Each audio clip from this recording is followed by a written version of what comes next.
The small apartment glowed with soft purple light from Zora's bioluminescent skin.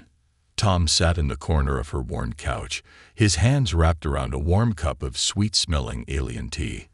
His heart was still racing from the chase earlier, but the warmth of the drink helped calm him down.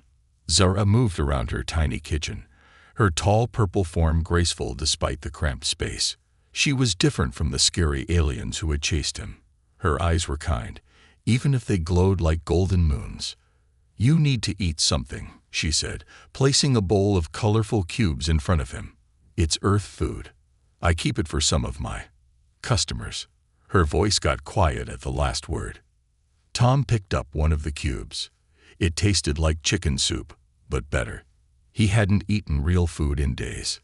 "Thank you," he whispered, then stuffed more cubes in his mouth. Zara sat down across from him, her long fingers playing with the hem of her sparkly dress. "Now, little human, tell me your story. Why were those Kravinx thugs chasing you?" Tom swallowed hard. The memory of the space station still hurt like a fresh wound.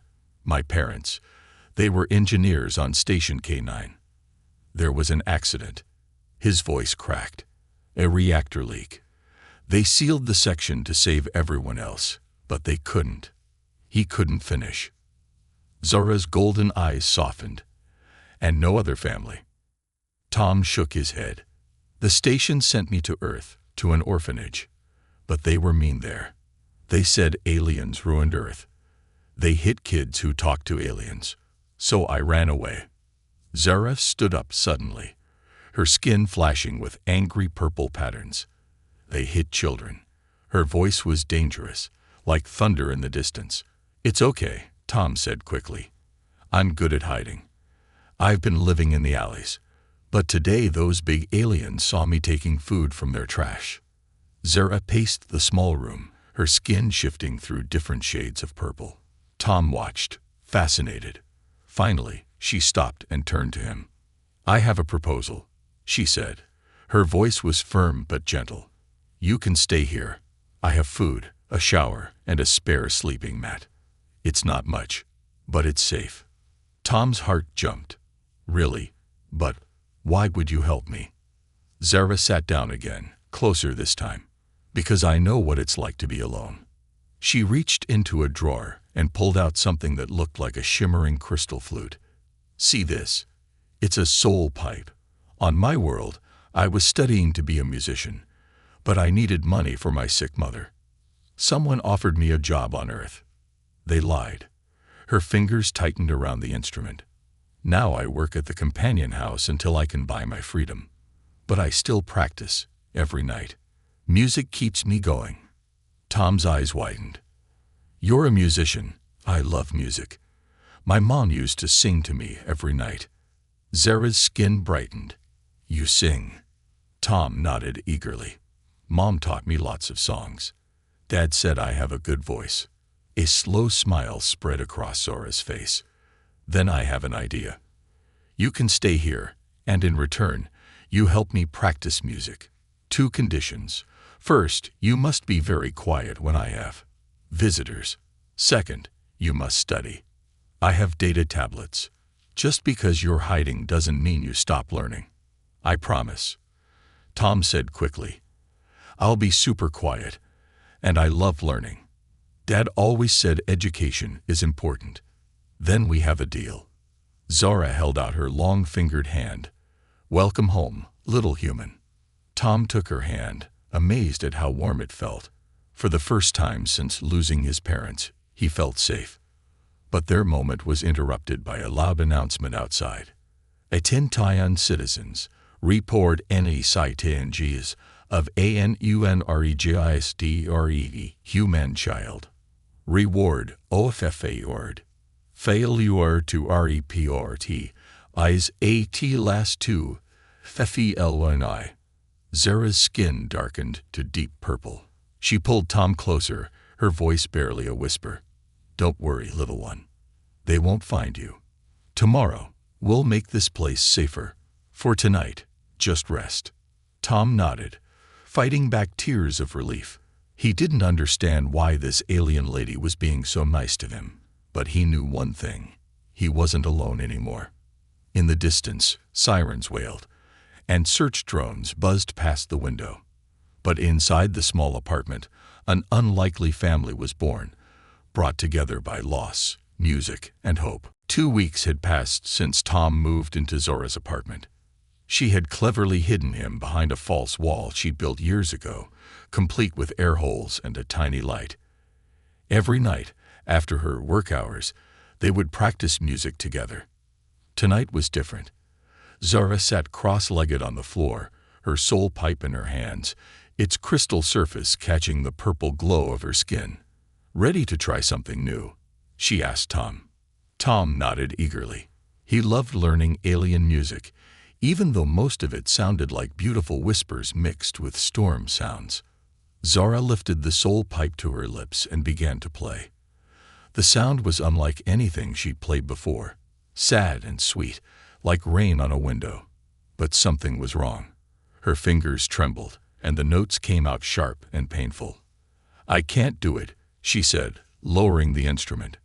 "This song, it's special on my world. The song of lost children. But it needs 2 voices. One to carry pain, one to carry hope." Her golden eyes looked distant. "I haven't played it since I left home." Tom moved closer. "Can I try? Maybe I can help." Zara smiled sadly. Human voices can't make the harmonic resonances needed for. Tom closed his eyes and began to sing. But this wasn't like his usual singing. Something strange happened when he tried to copy the alien notes. His voice split into 2 different tones at once, one high and clear, one deep and resonant. Zara's skin flashed bright white in shock. "By the first stars, how are you doing that?" Tom stopped, worried.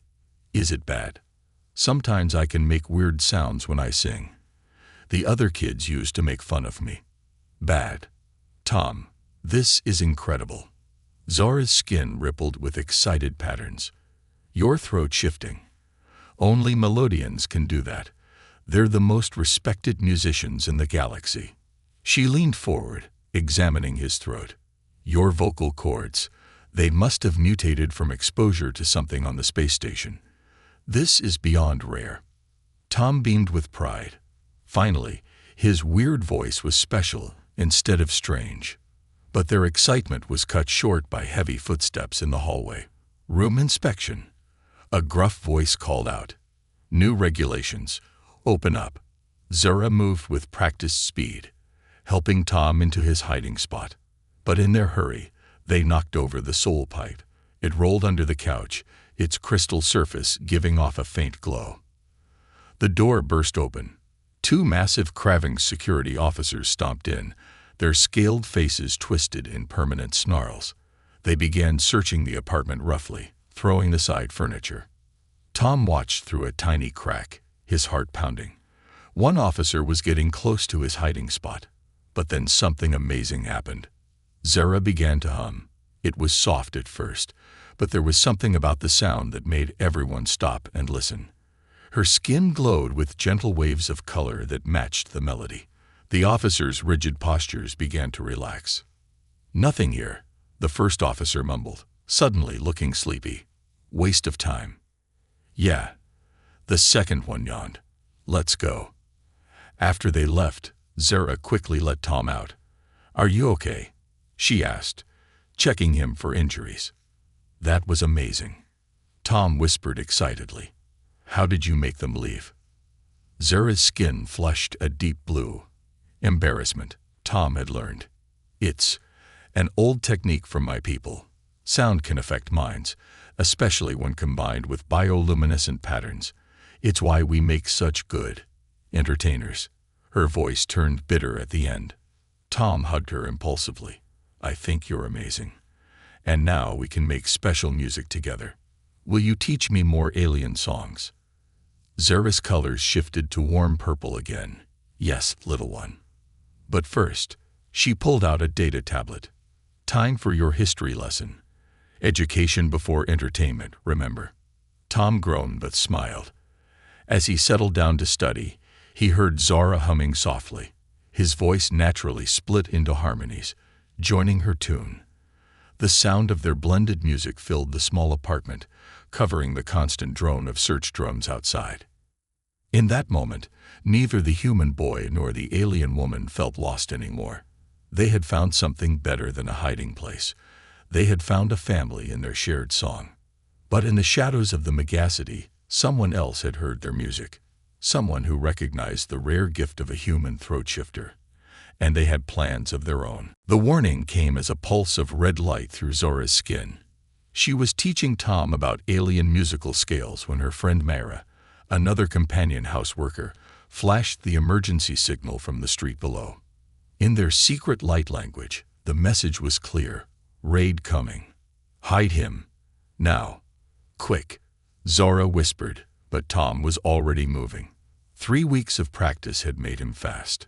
However, tonight, their usual hiding spot wouldn't be enough. They have bioscanners, Zora said, her skin rippling with worry patterns. They'll detect your heartbeat. She pressed a hidden panel in the wall, revealing a new space Tom had never seen. Get in. Quickly. The space was filled with glowing crystals similar to Zora's soul pipe. These are harmonic crystals, she explained rapidly. They'll mask your life signs, but, she hesitated, it might cause strange dreams. Don't fight them. Tom barely had time to nod before the panel closed. Through tiny air holes, he watched as the apartment door burst open. 5 enforcement officers stormed in, led by a tall figure in a black uniform, covered in shifting holographic patterns. Inspector Vex, Zora said, her voice suddenly different, lighter, more musical. Her skin shifted to patterns Tom had never seen before. To what do I owe this pleasure? The inspector's face was hidden behind a mirror-like mask that reflected Zora's colors back at her.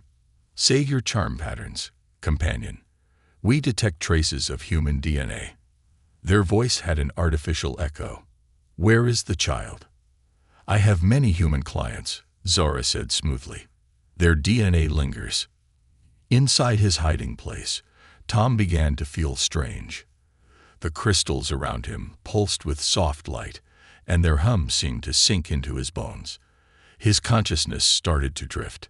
He found himself floating in what looked like space, but the stars were made of sound. He could see music as colors, feel harmonies as textures. In this dream space, he wasn't alone. Ghostly figures moved around him. Aliens of all kinds, their bodies made of pure music. They were singing the song he somehow knew, even though he'd never heard it before. In the apartment, the inspection continued. Inspector Vex moved through the room with mechanical precision, their scanner beeping steadily. Interesting collection of harmonic crystals you have, they said, pausing near Tom's hiding spot. These are restricted items. Gifts from clients, Zara said. But Tom, even in his crystal-induced dream state, heard the tension in her voice. The scanner's beeping grew louder. Inspector Vex turned toward the wall. There's an unusual resonance here. Suddenly, all the harmonic crystals in the room began to glow. They responded to Tom's dream singing, creating a complex web of sound and light. But instead of revealing him, something amazing happened. The crystals started singing back. Inspector Vex's scanner sparked and went dark. What is this? They demanded, stepping back as the crystal song grew stronger. Zara's eyes widened in genuine surprise, but she recovered quickly. An old protection spell from my world, she lied smoothly. The crystals guard against intrusion. Surely you don't want to trigger a diplomatic incident by disrespecting our religious artifacts. The inspector's mask flickered with uncertainty. This will cost you, companion. Extra fees for religious item storage, cultural sensitivity payments, understanding. Of course, Zara said, reaching for a hidden compartment where she kept her savings. The money she'd been saving for her freedom. I understand perfectly. After the officers left, Zara quickly opened Tom's hiding place. He was curled up among the crystals, fast asleep, a peaceful smile on his face. The crystals were still humming softly, responding to his presence. Tom, she whispered, gently waking him. What did you do? How did you make them sing? He blinked sleepily. I saw them, Zora. In the crystal dream. Your people. They taught me the protection song. His voice carried an echo of the crystal harmonies. They said I'm not a mutation. I'm something called a star singer, a human born with the old melodies in their soul. Zara's skin flashed with patterns of awe and fear. Star singers were legends among her people, rare beings who could bridge the gap between species through song. They were considered either miracles or dangers, depending on who you asked. She looked at her empty savings compartment, then back at Tom's innocent face. The money was gone, but her little human was safe. And now she knew he was even more special than she'd thought. But as she helped him out of the hiding space, a small red light blinked on the floor. Inspector Vex had left something behind. A tiny surveillance drone, recording everything. In their office across the city, the inspector watched the feed with great interest. Behind their mask, they smiled. A star singer, they whispered. After all these centuries, we finally found one. The holoscreen floated in Zora's apartment, its light mixing with her worried purple glow. The Grand Harmony Competition. The announcement declared, 500,000 credits grand prize. All species welcome. Special category. Duets across dimensions. Tom watched Zora's face as her skin rippled with conflicting colors. They needed the money. The protection fees from Inspector Vex had taken everything she'd saved.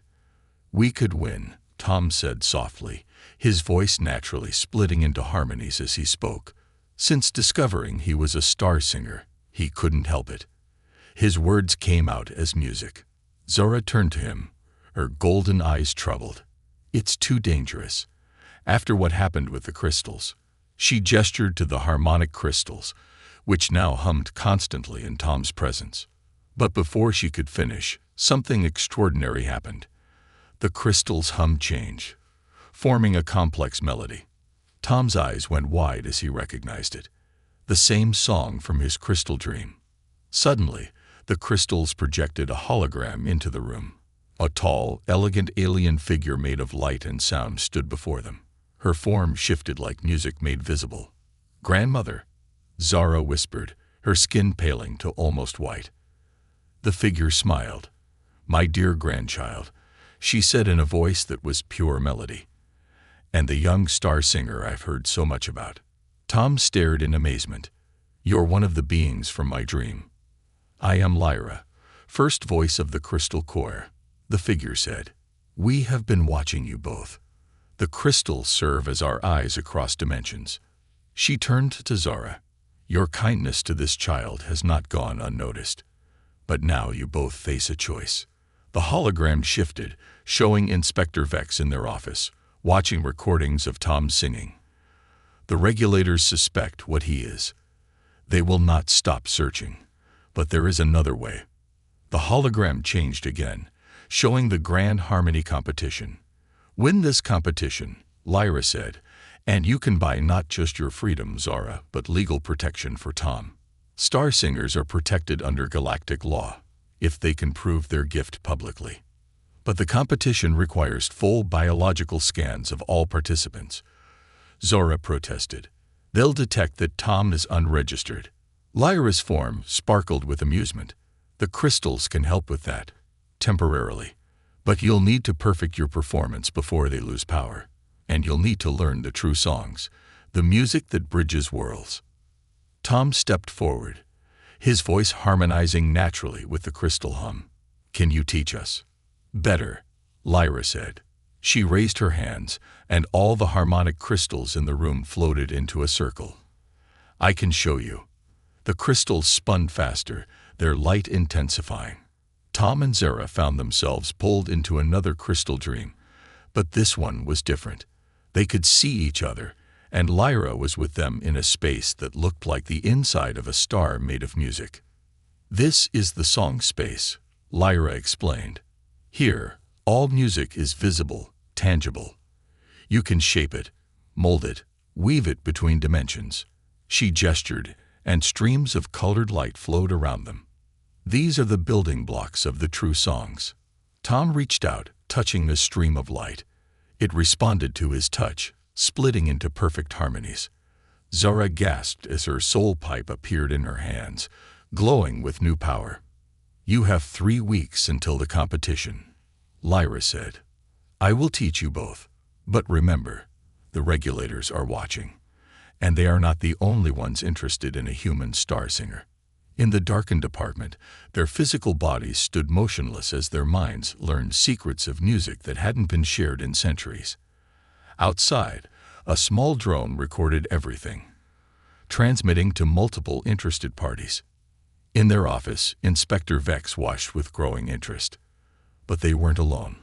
On screens around them, shadowy figures made notes and whispered among themselves. "The boy could change everything," one whispered. "Or destroy everything," another replied. "Either way," Vex said, touching their mask, "the Grand Harmony competition just became much more interesting." Back in the song space, Tom and Zara began their first lesson, unaware of the forces gathering around them. The crystals pulsed with ancient power, and the true songs began to weave their way into reality, one note at a time. The competition would either save them both, or expose them to enemies they didn't even know they had. But for now, in the heart of the song space, a human boy and his alien guardian learned to paint with light and sound, preparing for the performance of their lives. The underground market buzzed with illegal life forms and forbidden technologies. Zara led Tom through winding tunnels deep beneath the megacity, her skin dimmed to match the darkness. They needed documentation for the competition, and there was only one place to get it: the Shadow Bazaar. Tom stayed close, his eyes wide at the strange sights. Alien merchants with too many eyes, or glowing tentacles, sold crystals that whispered secrets.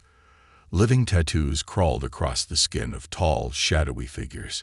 Music drifted from every corner, but not the kind they practiced. These were dangerous songs, meant to alter minds and bend reality. "Remember," Zara whispered, "don't sing. Not even a whisper." The merchants here would sell their own souls to get their hands on a star singer. They approached a stall draped with shifting holographic curtains. Behind them sat Myra, Zora's friend from the companion house. But she looked different here. Her usual pink skin was now midnight blue, and her eyes glowed with data streams. "The identity artist," Zora explained to Tom. "Myra's real job." Myra's fingers danced through holographic displays. "A full identity package for the boy won't be cheap," she said, "especially with the regulators' new quantum verification systems." Suddenly, a commotion erupted nearby. A group of creatures wearing sound-dampening cloaks moved through the crowd. The silence monks, religious fanatics who believed music was a corruption of the universe's pure silence. "Hide." Zora pulled Tom behind a curtain of living shadows. But it was too late. One of the monks turned, their blank mask facing directly at them. Then something incredible happened. The harmonic crystals in Tom's pocket began to sing, not their usual gentle hum, but a deep, ancient melody that made the very air vibrate. The monks stumbled back. Under their mask, a voice croaked in shock. "The Void Song. Impossible." In the song space, Grandmother Lyra had taught them about the Void Song, the first music ever created, born in the silence between stars. But they hadn't learned to sing it yet. The crystals were acting on their own. The other monks gathered, their masks tilted in confusion. The first one stepped forward and bowed deeply. "Forgive us, vessel of the first sound," the monk said to Tom. "We did not know the prophecy was fulfilled." They reached into their robes and pulled out a small black crystal. "Take this shadow stone. When the final note fades, you will need it." Before anyone could respond, the monks vanished into the crowd. Myra let out a low whistle. "Well, that's new. The silence monks helping a musician. The universe really is changing." But Zara looked worried. "This is too much attention. We need those documents now." Myra nodded, her fingers moving faster through the holograms. "Already on it. But you should know. Inspector Vex was here earlier, asking questions. They know about the competition registration. Tom clutched the shadow stone, feeling its cool surface pulse in rhythm with his heartbeat. What did the monk mean about when the final note fades? A new voice answered, smooth as silk and cold as space. It means, little star singer, that you're running out of time. They turned to find a tall figure leaning against a crystal pillar. Their bodies seemed to be made of living darkness, stars twinkling in their depths. The Void Dealer, the most dangerous information broker in the underground. Inspector Vex isn't working alone, the dealer said. The regulators have partnered with the Symphony of Silence, a group that makes your monk friends look positively musical. They believe star singers are an abomination, a threat to the natural order. Zara stepped in front of Tom protectively, but the dealer raised a starlit hand. Peace, companion. I'm not here to cause trouble. In fact, they pulled out a small crystalline card. Here's your competition registration, pre-approved and quantum verified. Consider it an investment in an interesting future. What's the catch? Zara demanded, her skin flashing warning patterns. The dealer's star-filled face smiled. Just a small favor. When you perform at the competition, work these frequencies into your song. They handed over a crystal data chip. Trust me, you'll want these resonating when the symphony makes their move. After the dealer melted back into the shadows, Magra quickly finished their documentation work. That's it, she said. Tom officially exists now. But be careful. When the Void Dealer takes an interest, reality tends to get flexible. As they left the Shadow Bazaar, Tom studied the black crystal from the monk and the data chip from the dealer. Zara, he whispered, I'm scared. Everyone seems to know something big is coming, but nobody will say what it is. Zara held him close, her skin glowing with protective warmth. Whatever's coming, we'll face it together. But first, she looked at a public timepiece floating above the underground market. We had a lesson with your grandmother in the song space. Maybe she can tell us what these gifts mean. The harmonic crystals hummed in agreement, but their song had changed. It was deeper now, more complex, as if they too were preparing for something momentous. In the shadows of the market, a small drone recorded everything, its feed splitting between Inspector Vex's office and a hidden chamber where the Symphony of Silence prepared their instruments of destruction. The final movement was about to begin, and nobody, not even the Crystal Choir, knew how it would end. The Grand Harmony Arena floated above the megacity, a massive structure shaped like a blooming crystal flower. Thousands of beings from across the galaxy filled its petals, their combined energy making the air shimmer with anticipation. Backstage, Tom clutched the Shadow Stone in one hand and Zora's soul pipe in the other. The harmonic crystals hummed in his pockets, their song barely contained. Zara's skin shifted through nervous patterns as she adjusted her performance dress, a gift from Mayra that seemed to be made of living starlight. Remember, Zara whispered, no matter what happens, stay in the song space. It's the only safe place if things go wrong. Tom nodded, thinking of their final lesson with Grandmother Lyra. She had taught them to weave the void song with earth melodies, creating something entirely new. But her last warning haunted him. When dimensions cross, reality bends. Be ready for the echo. A shadow fell over them. Inspector Vex stood there, their mirror mask reflecting Tom and Zora's worried faces. Last chance, they said. Withdraw now, and perhaps we can arrange protection. We don't need your protection, Zora said, her voice carrying a hint of crystal resonance. 3 weeks of practicing true songs had changed her too. Vex tilted their head. The symphony is here. They've brought the silence engine. They touched their mask. Not even your crystal choir can stand against that. Before they could respond, the competition lights flashed. Their turn. The stage was a floating platform of pure light. As Tom and Zara took their positions, he saw them in the audience, figures in white robes, their instruments looking more like weapons. The Symphony of Silence. "Ready?" Zara asked, raising her soul pipe. Tom closed his eyes, letting the harmonic crystal's song fill him. "Ready." The music began softly, Zara's soul pipe weaving a melody that spoke of loss and hope. Tom's voice joined in, naturally splitting into the harmonies they'd practiced. But something was different. The shadow stone in his pocket began to pulse, adding deep undertones that made the air vibrate. In the audience, the symphony members raised their instruments. A high-pitched whine cut through the music, the silence engine powering up. But Tom and Zara were ready. Following the Void Dealer's data chip frequencies, they shifted their song. The harmonic crystals responded, their music expanding. The stage lights flickered as reality began to bend. Suddenly, they weren't alone on stage. Ghostly figures shimmered into existence, the Crystal Choir, led by Grandmother Lyra. Their light forms added new layers to the music, building it into something unprecedented. The symphony's silence engine screamed, trying to dampen the sound.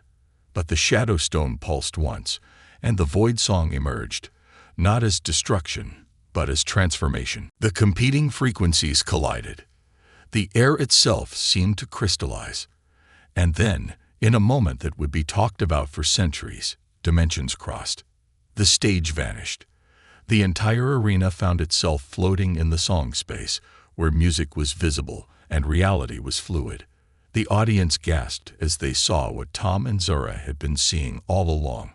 The true nature of music as living light, the connections between all things. The symphony's white robes burned away, revealing their true forms, beings of pure silence, holes in the fabric of sound. But in the song space, even silence was just another form of music. Inspector Vex stood up, their mask falling away to reveal a face made of shifting musical notes. "The convergence," they shouted. "It's happening now." The shadow stone floated from Tom's pocket, growing until it was a sphere of dark crystal hanging above the stage. Inside it, a new universe was being born, one where music and silence, light and dark, all dimensions and all species could exist in harmony. Tom's voice rose to impossible heights, each harmony splitting into more harmonies. Zara's soul pipe sang with the voice of her entire species. The Crystal Choir's light forms began to solidify, becoming real in this reality. And in that moment of perfect convergence, the prophecy became clear. The final note wasn't an ending, it was a beginning. A new song, a new reality, bridged by a human boy who could sing in the language of stars. The symphony lowered their instruments, understanding at last. The silence engine transformed, its frequencies joining the universal song rather than fighting it. As the last note faded, the arena slowly returned to normal space, but everything had changed. The barriers between dimensions remained thin, music remained visible as color and light, and in the sky above the Megacity, a new constellation had formed, a crystalline flower that sang softly to those who knew how to listen. Inspector Vex approached the stage, no longer hiding behind their mask. "The regulators were wrong," they announced. "We thought we were preventing chaos, but we were really preventing evolution. The Star Singer has shown us a better way." But Tom barely heard them.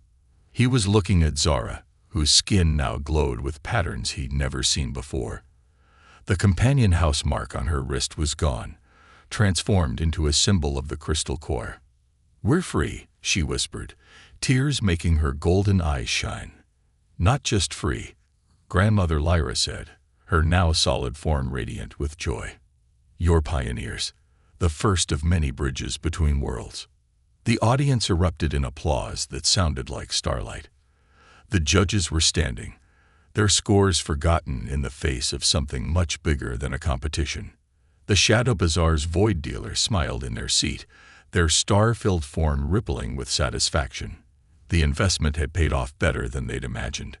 And somewhere in the song space, new voices were already learning to sing, preparing for a future where music wasn't just heard, it was lived. The Grand Harmony Arena was in chaos. Despite the beauty of the convergence, not everyone welcomed change. Anti-alien protesters had stormed the building, and security forces were clashing with both supporters and opponents of the new reality. "Run!" Zora grabbed Tom's hand, her skin flashing emergency patterns. The harmonic crystals in his pockets sang warning melodies as they raced through backstage corridors. But they weren't running away. They had a plan. The shadow stone pulsed against Tom's chest, guiding them.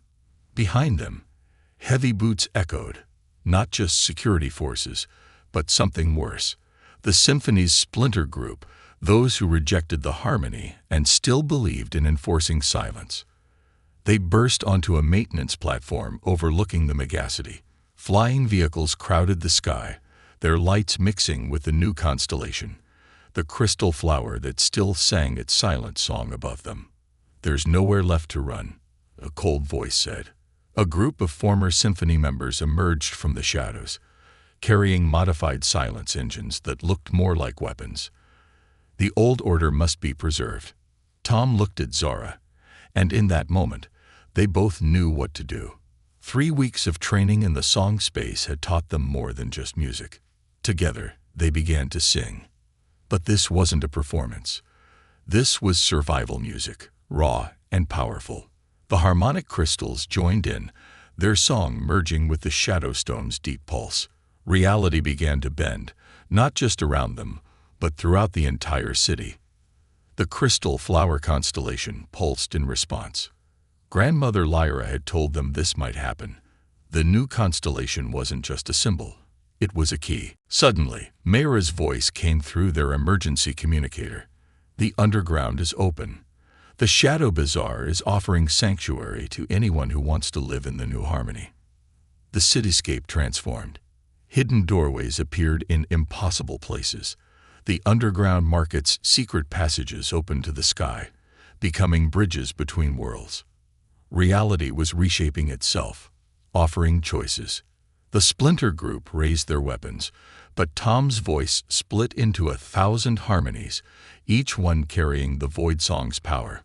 The shadow stone resonated, creating a shield of pure musical energy around them. "Stop!" Inspector Vex appeared, their face of musical notes now fully visible. "Look around you. This is what we were really protecting all along. Not order, but evolution."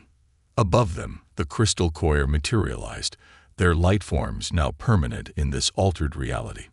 Grandmother Lyra's voice joined the song, adding ancient harmonies that made even the most hardened symphony members lower their weapons in awe.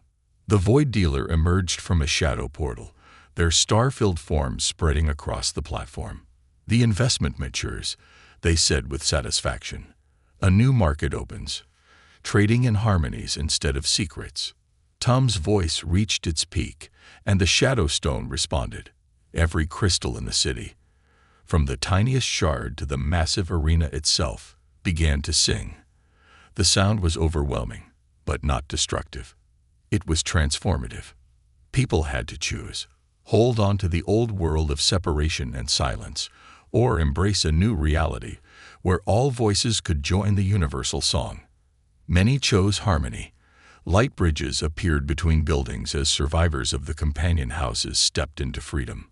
Underground aliens emerged into the open, their true forms no longer hidden.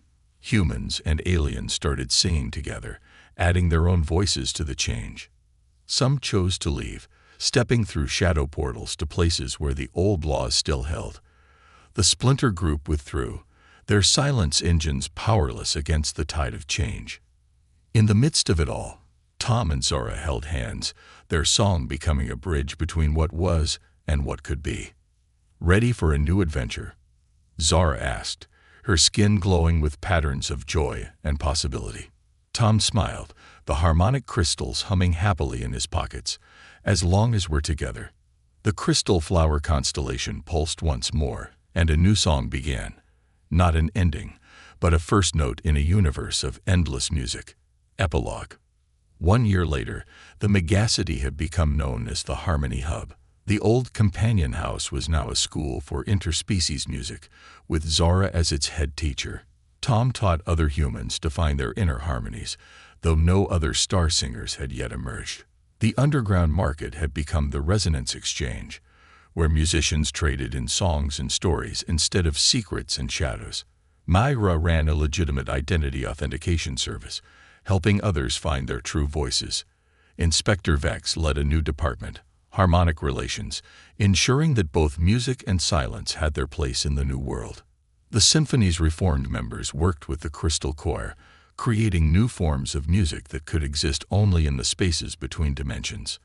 And sometimes, on quiet nights, those who listened carefully could hear a boy and his alien guardian singing to the stars, their voices echoing through all realities, reminding everyone that the most beautiful songs are born when different worlds come together. The Shadow Stone rested in a place of honor in their school, its dark surface still pulsing with the rhythm of possibility. And in its depths, new songs waited to be discovered, new stories waited to be sung, and new harmonies waited to bridge the gaps between all living things. After all, in a universe of infinite songs, every ending is just a different way to begin.